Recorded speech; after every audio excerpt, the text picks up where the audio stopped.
And I was playing, and like I said, we had two sets of drums, or one set of drums, double bass drums. This guy had. Brad Morey was his name. He was a wheel in Slingerland somehow. He worked in with that company, so he had two bass drums. You know, and this was a long time ago. Yeah, what the heck year was that? I'm trying to think. I've been married 60 years, so it's a long time ago. So, but there was always the fun stuff along the side. Some really good players you get to meet over the years and play with. And, so it's been good. And then I ended up back here because my wife was from here. Because I debated, you know, I had a call from Allerhurt, trumpet player, to go to New Orleans, and we thought that over. I was still living on West 10th. And where you and your buddy used to come. Val, yeah. Yeah, Val. But we came back, and then I didn't know exactly what I was going to do, really, because I didn't know too many people here. I'm not, because I'd been out, you know, traveling around and doing this and that. Then after I left Chicago, I got tired of playing the shows. You know, we played 17 acts a night. You know, book was about that thick. I had to go through 1.5 times. You know, line numbers, had tigers. We had we had all that stuff. The ladies with snakes. Huh? The ladies with snakes. Oh yeah. Oh, this is a funny story though. They had Polly and her parrots, right? Polly is a strip, and she had a couple parrots, real beautiful birds, you know. And the bird she'd get her stuff off, and the bird would take it and fly around the room over the audience and back to her, you know. And that was her act. Well, we rehearsed the thing. I mean, the birds already know what they're going to do, so they're not going to rehearse, you know. So she just said, "Here's what they do, but play my music and all." And so they usually acts 3 times. You know, they go out and dance around a little bit, and then they get serious and start taking everything off. So rehearsal went fine. So comes showtime, right? Well, we're doing our music.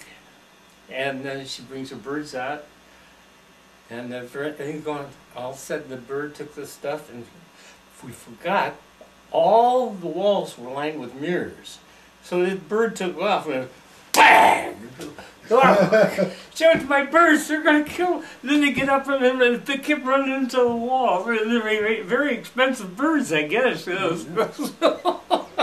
But they didn't know. They didn't realize that they had to put drapes up over the walls so the bird would kill himself. You know. But I thought that was pretty funny. Another thing that happened there. I was going to work one day. I could walk to work. All the strip joints were downtown. I was right on the river, right? You know, right on the river, and. Went up to get something. I forgot. I went up there, and where the drums, there was no drums. I called the manager, and I said, "What happened with the drums? This is in the afternoon. You know, I just happened to be there for some reason. I wanted to look over something, probably music." And he said, "Well, some guy said he wanted to rehearse with something. He come up and he took the drums."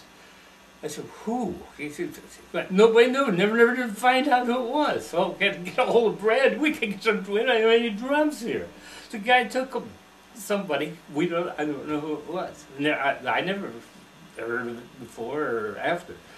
But that happened, man. He just walked right out with them. Yeah, nobody said anything.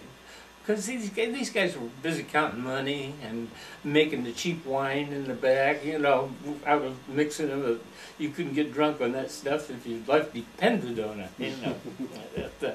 But that was a strange thing that happened. But I learned a lot there, you know, because 2 days a week, I told you we only worked 5. But the 2 days that the drummer was off, I had to be the leader. And I had to conduct the band from the chair, you know. And you know, So you worked every day. oh, yeah. That was, but no, I'd get off. And then there was another sub who would come take my place. Yeah. So there was 3 guys keeping busy. Some guys, that's all they did was sub. They would sub here, sub here, sub here. They did that, you know, because they would keep busy. Because they knew they were going to have 2 nights there and 2 nights here. Yeah, so that's the way it worked, you know. So then I decided that's enough of this. So I said, I'm going to leave. So I got in touch with that little quintet picture there, Johnny Hamlin Quintet. It's a good little band. We used the accordion, the clarinet accordion sound. You know how you can get a really pretty sound. And we had a trombone player, a trumpet player, the doubled, and so we had that thing, and we started it. First job, got down to on a train. Didn't have a car yet from Chicago, and get to put all this stuff on this to go to join this band, you know.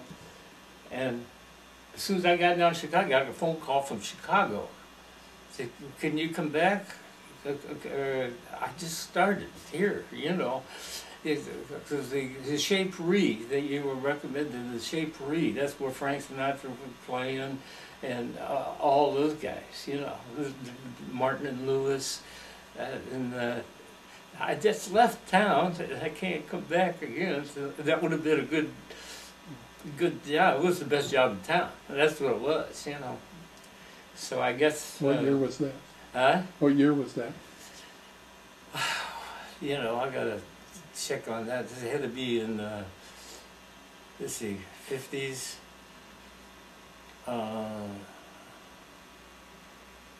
Yeah.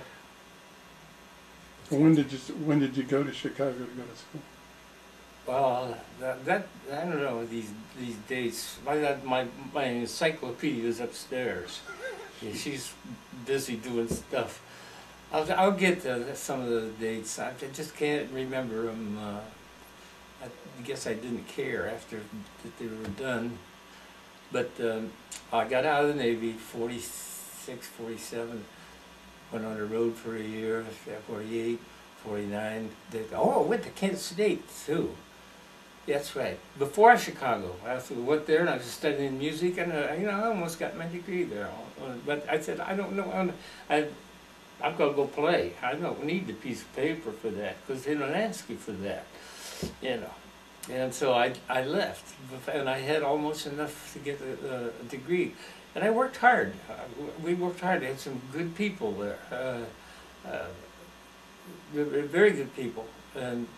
But there wasn't much playing going on around, you know, in those days, because that was after the war. And that's where I started, that's where, before Chicago. I skipped that whole little section there. Sorry about that. But it was a good experience there. We had good teachers, and had a little quintet that was pretty good. Pretty little bebop quintet, you know, and it was popular then. That was all that was happening, you know. Yeah, but